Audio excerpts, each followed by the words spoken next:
Hoje vamos conversar sobre o polêmico Método Perigoso.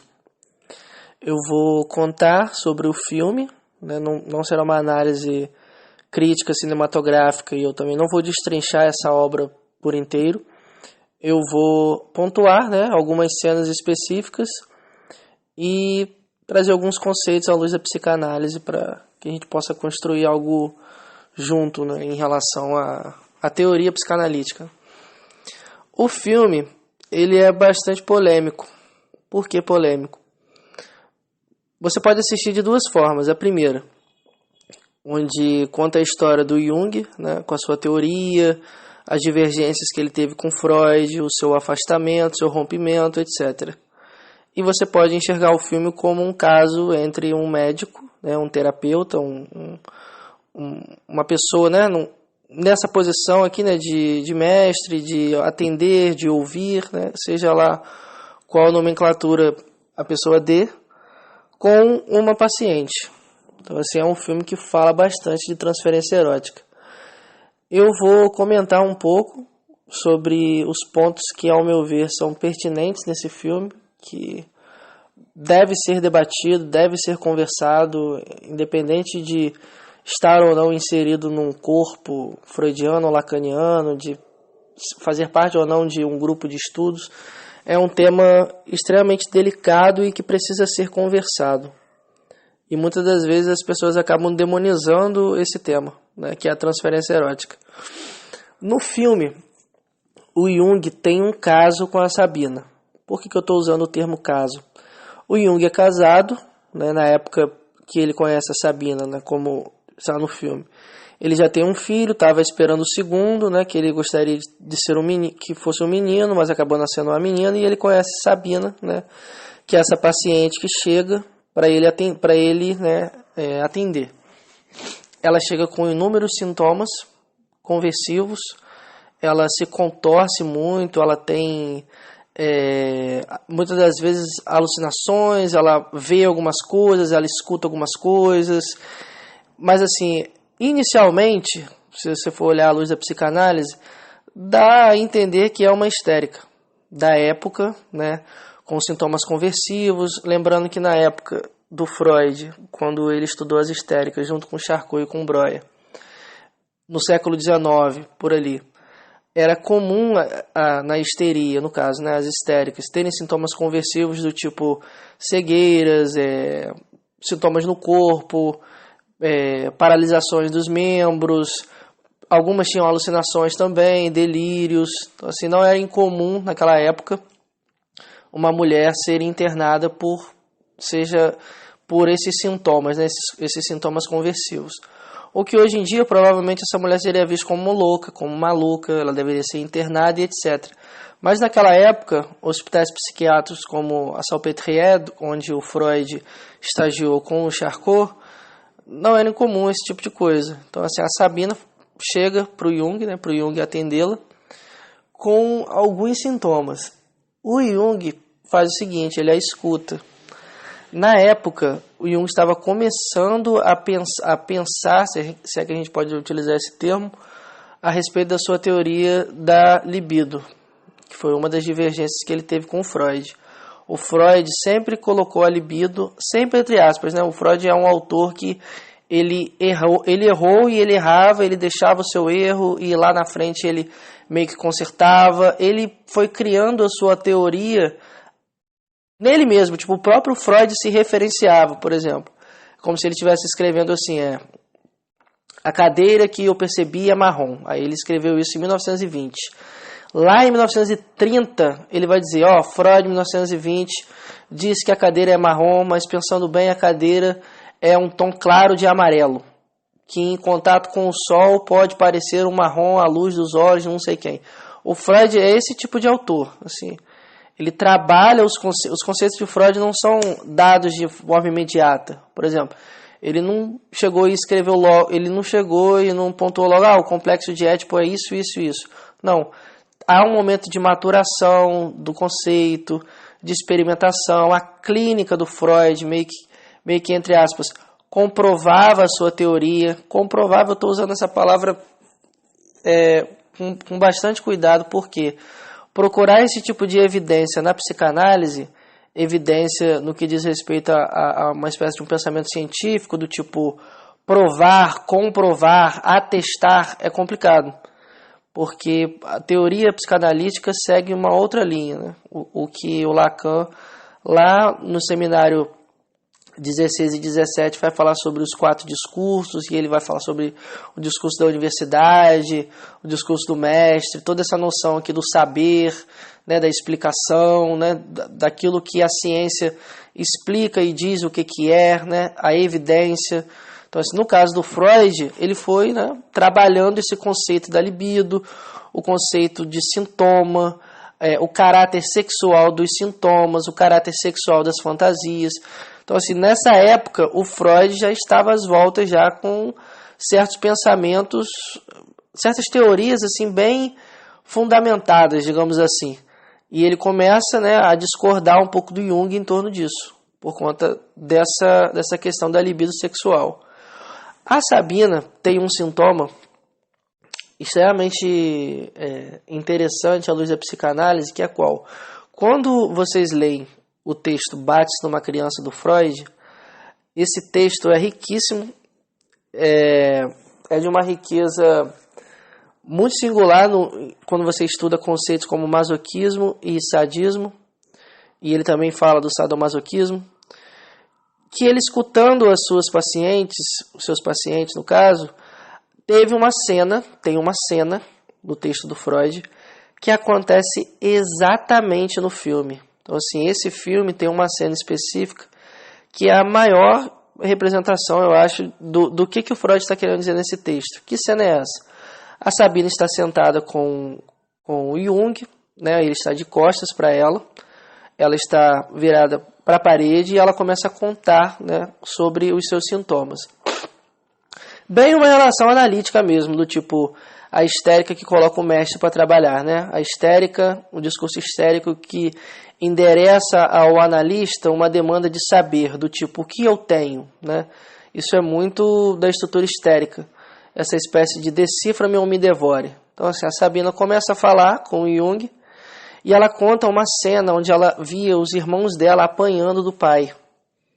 E aquilo a excitava.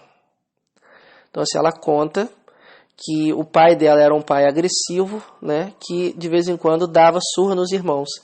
E antes de chegar na vez dela, ela se excitava com essa cena. Ela começou a se excitar, né, com uma cena onde o pai bate nela. Só que essa cena onde o pai bate nela é a segunda cena é a segunda cena das 3 cenas que compõem o Bate-se numa Criança. Eu vou explicar de uma forma mais simples. Na primeira cena, bate-se numa criança. Primeiro, que criança é essa e quem bate nessa criança?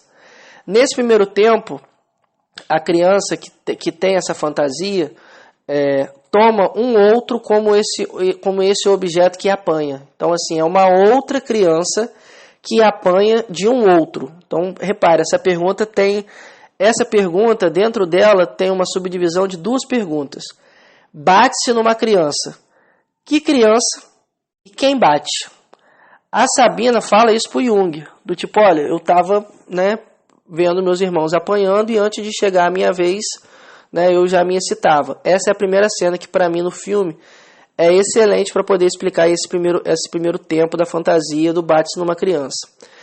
Ela está andando na floresta com o Jung e ele tem o casaco dele fica sujo, né?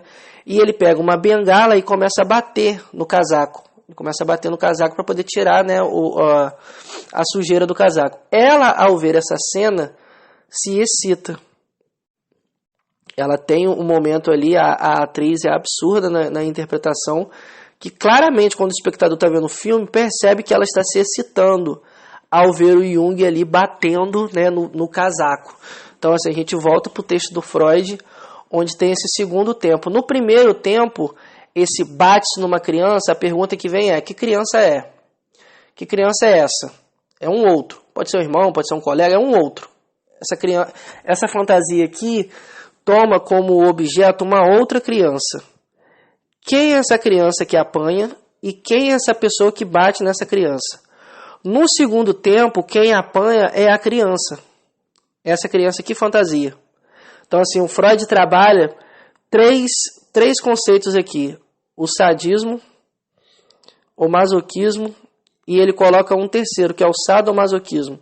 Um filme que ajuda a gente a entender bastante sobre isso é Ninfomaníaca Volume 2, onde a personagem, né, a Joe, tem um momento onde ela apanha, onde ela é colocada nesse lugar aqui de objeto, que ela tem uma relação ali com um sádico de mentirinha, né? Ela vai até as sessões, apanha, ela inclusive deixa o filho dela em casa, quando não deveria deixar. Ela tem uma relação ali com esse sádico, onde ela se coloca como objeto para aquele outro, do tipo, faça de mim o que você quiser. Então, assim, você percebe, a Joe, nesse primeiro tempo aqui, tempo entre aspas, né, nesse primeiro momento do filme, ela se coloca nessa posição de apanhar de um outro. Quando ela rompe essa relação com esse sádico de mentirinha, ela começa a bater em outros homens. Então, assim, essa posição aqui, há uma espécie de uma... A palavra não é inversão, mas o Freud trabalha isso também quando ele coloca o conceito de exibicionismo e voyeurismo. Né? Essa coisa do exibir, do mostrar e do ser visto. Então, assim, nesse filme também ajuda a gente a entender bastante o que o Freud está querendo dizer, né, com o sadismo e com o masoquismo. Lembrando, o texto do Freud fala de uma fantasia.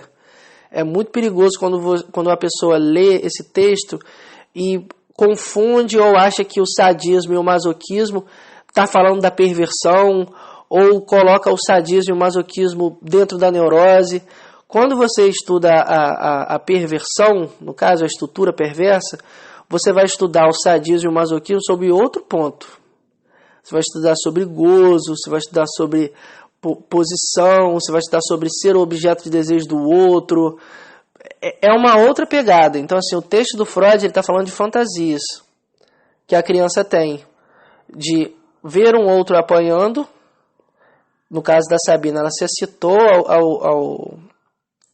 ela se excitava, né, diante dessa cena, né, com os irmãos dela, prestes a apanhar, do tipo, aquele ali está apanhando e a próxima no caso será eu. Então, assim, nesse filme é absurdo assim para assistir lendo esse texto do Freud, do bate numa criança, porque você vai conseguindo visualizar ali no filme o que o Freud está falando desse primeiro tempo, do quem bate numa criança, quem bate nessa criança, quem é essa criança sou eu.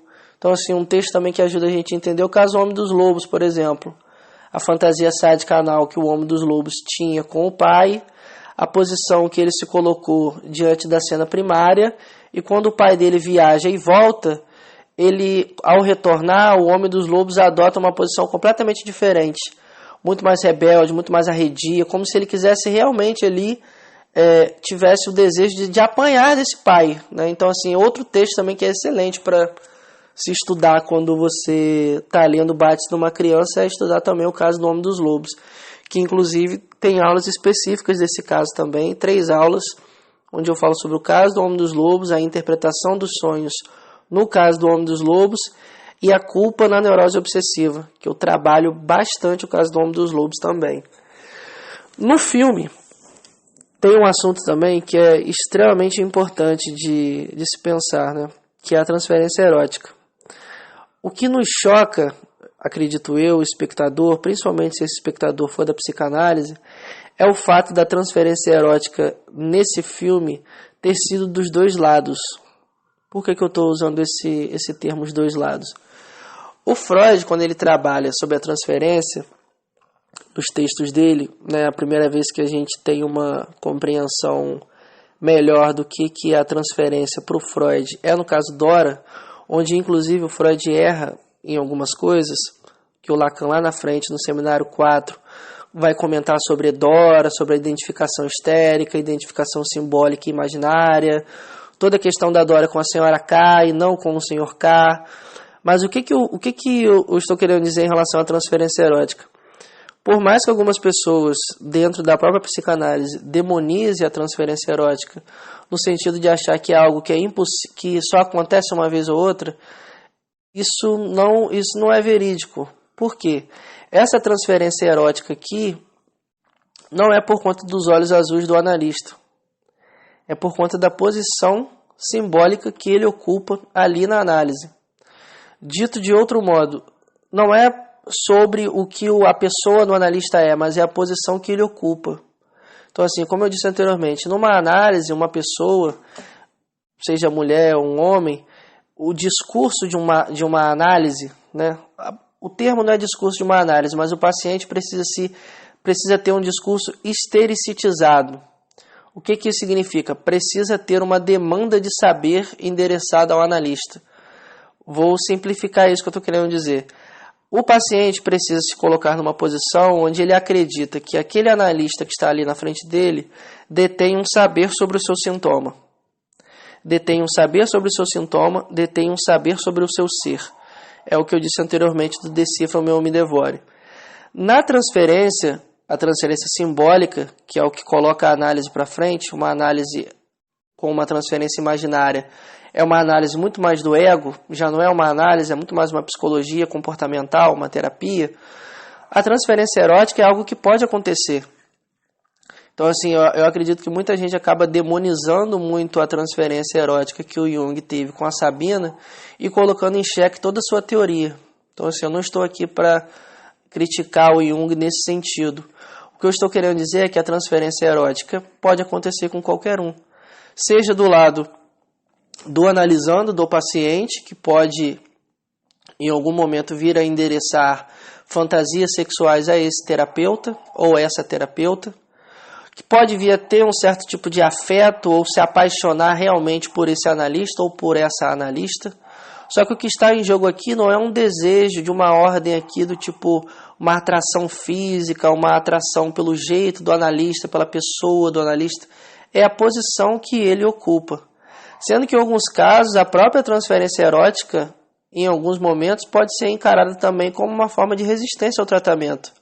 Por quê? A partir do momento que uma paciente coloca o analista dela numa posição de lugar de objeto de desejo, de objeto de amor, ela tira ele desse lugar de sujeito suposto saber, né? Que é o que o Lacan coloca, que tem a ver também com essa questão da transferência que eu estou trabalhando com vocês aqui. Então, ao mesmo tempo que a transferência erótica retira o analista desse lugar, também funciona em alguns momentos como uma espécie de uma resistência. Por quê? O paciente ou a paciente que está apaixonada por esse analista não vai para a análise para falar sobre suas questões. Vai para a análise para ver o analista. Procura saber muito mais sobre o analista. Onde que ele mora, onde que ele malha, que tipo de música ele gosta. A pessoa passa a se interessar muito mais pela pessoa do analista do que pela posição que ele ocupa. Porque o que está em jogo na análise, na posição que o analista ocupa, é muito mais uma função do que um ato, não no sentido do ato analítico, mas o analista não está ali como pessoa, ele está ali como uma função. Então, esse lugar de sujeito suposto saber, o Lacan, de certa forma, brinca com isso, porque na análise, no analista em si, não há sujeito. Então, assim, a própria transferência erótica em certas circunstâncias, funciona como uma forma de resistência ao próprio tratamento. Só que é algo que o analista precisa ter cuidado de como que ele vai lidar com isso. Ele pode ou levar isso para uma supervisão, ele pode ou levar isso para a análise pessoal dele. Eu não sei se no filme mostra que se o Jung tinha uma supervisão ou uma análise pessoal, não sei se isso aconteceu na vida real, mas é algo que pode acontecer. Então, assim, o analista ele pode estar numa posição do tipo, olha, eu não vou atender mais essa pessoa porque eu estou apaixonado por ela. E ele pode encaminhar essa paciente para outro profissional. Ou essa paciente hipotética que está apaixonada pelo analista ou que nutre algum tipo de fantasia sexual por esse analista, pode em algum momento chegar para ele e dizer, olha, eu estou gostando de você, eu estou com uma atração física por você, não sei se isso atrapalha o nosso tratamento.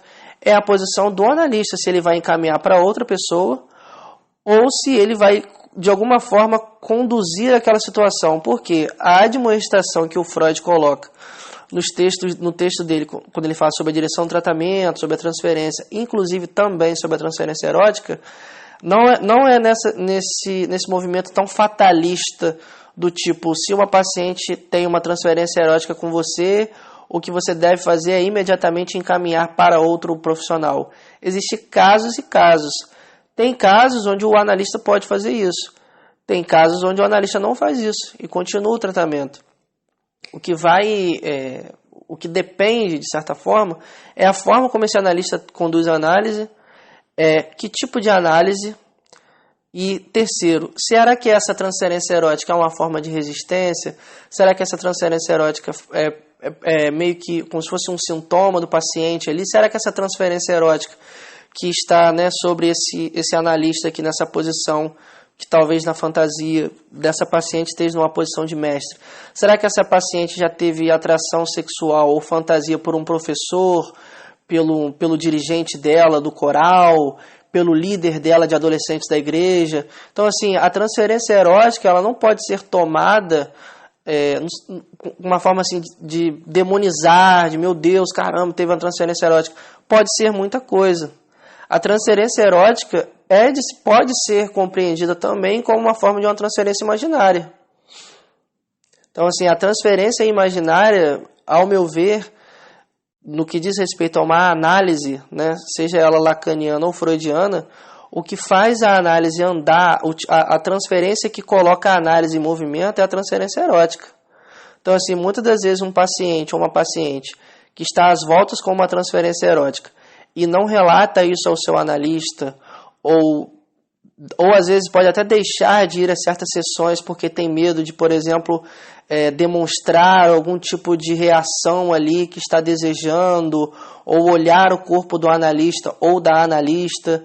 Então, assim, pode funcionar como uma forma de resistência também, pode, em certas situações, pode vir a ser um sintoma, talvez, uma repetição, mas é algo que pode acontecer. Não é algo que acontece só com uma pessoa ou outra, ou só se o analista permite. Não, porque o analista está ali como sujeito? Não, como eu acabei de dizer, é uma função. Mas o analista não deixa de ser humano. Humanos têm paixões, têm desejos, têm fantasias. O analista também se encontra numa posição que ele não está livre também de, por exemplo, se apaixonar por um paciente, se apaixonar por uma paciente, de se sentir atraído fisicamente e sexualmente por um paciente ou por uma paciente. O que está em jogo é a função que esse analista exerce, é a posição que ele se coloca, é a posição que a análise o coloca frente a esse paciente. Então, assim, ao meu ver, é um filme que ele é polêmico, sim, mas não devemos, ao meu ver, demonizar tanto a transferência erótica como algumas pessoas acabam demonizando. Quando eu digo demonizar, é ter medo de falar sobre o assunto, de conversar sobre o assunto, de pensar sobre o assunto, de estudar.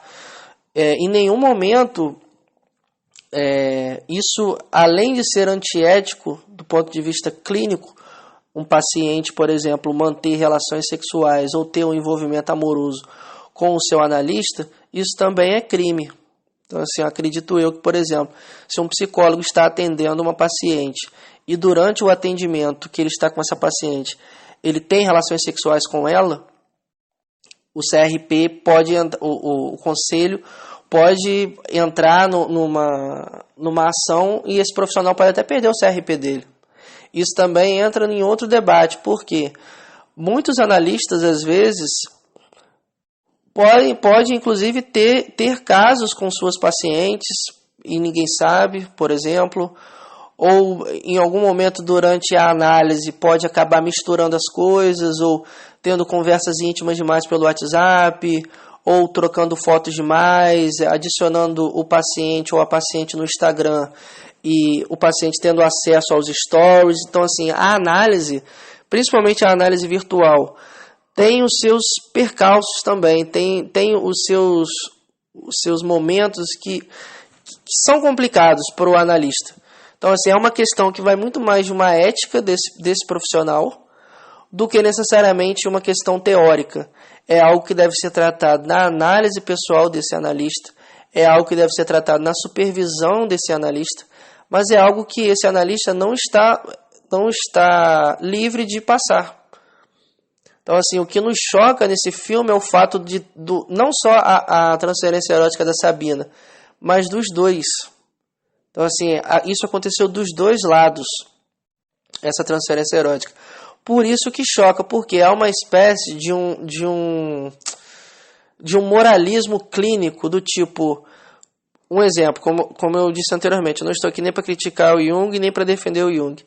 Será que toda a teoria do Jung é colocada de lado ou em xeque por conta disso que aconteceu com ele? Por exemplo, o Freud tem inúmeras obras, a influência que ele tem na história da humanidade é absurda. É uma das mentes mais brilhantes dos últimos 200, 300 anos. Sem dúvidas, é uma das 5 maiores mentes que já passaram pela Terra. O trabalho que ele tem é absurdo, mas e se o Freud, se descobrissem, por exemplo, que o Freud teve um caso com alguma de suas pacientes?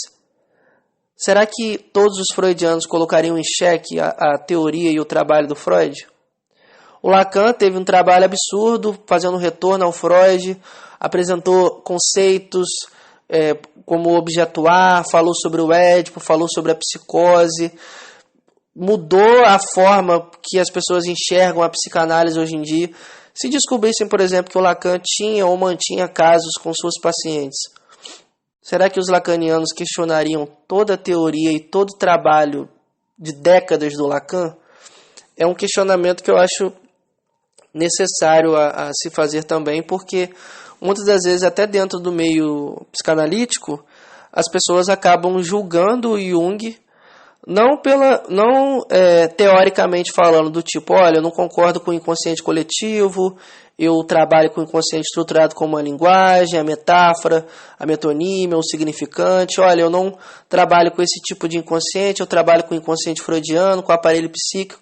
Isso é discordar da teoria.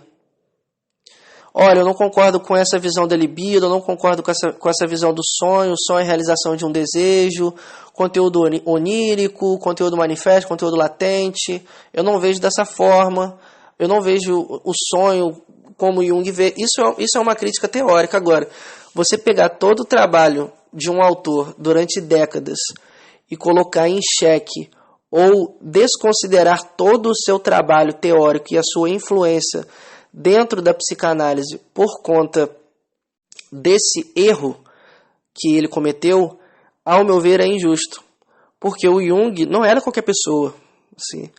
O Freud, no final do filme, isso também é mostrado, o Freud fica ressentido com o término dos dois.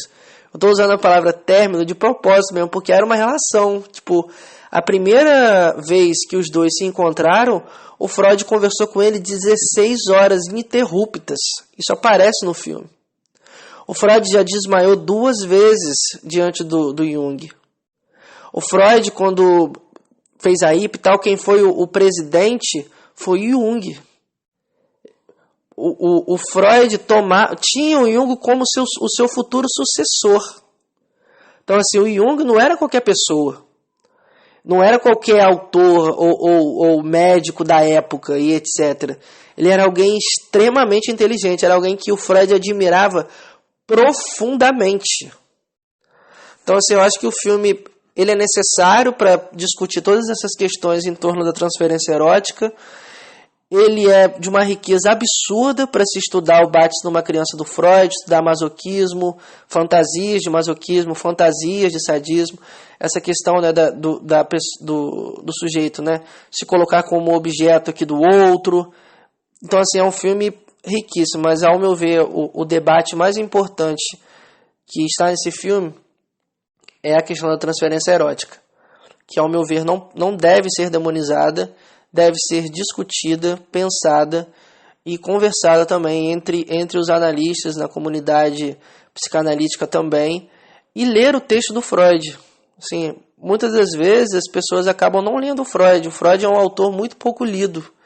E o pouco que as pessoas leem Freud, elas leem mal. Assim, então, o Freud, no próprio texto dele, que ele fala sobre transferência erótica e condução do tratamento, ele não demoniza dessa forma como algumas pessoas acabam demonizando. E, ao meu ver, um dos maiores questionamentos também desse filme é esse que eu acabei de fazer. Tipo, você questionaria toda a teoria do Freud se descobrisse que ele teve ou que ele mantinha casos com suas pacientes ou com alguma de suas pacientes? Espero que vocês tenham gostado. Quem tiver interesse em adquirir as aulas do Homem dos Lobos, Homem dos Ratos, Neurose Obsessiva, também tem uma aula específica sobre sadismo e masoquismo, com o texto Bate numa Criança, onde eu trabalho de uma forma muito mais minuciosa e detalhada esse texto. Só entrar em contato. Espero que vocês tenham gostado e é isso.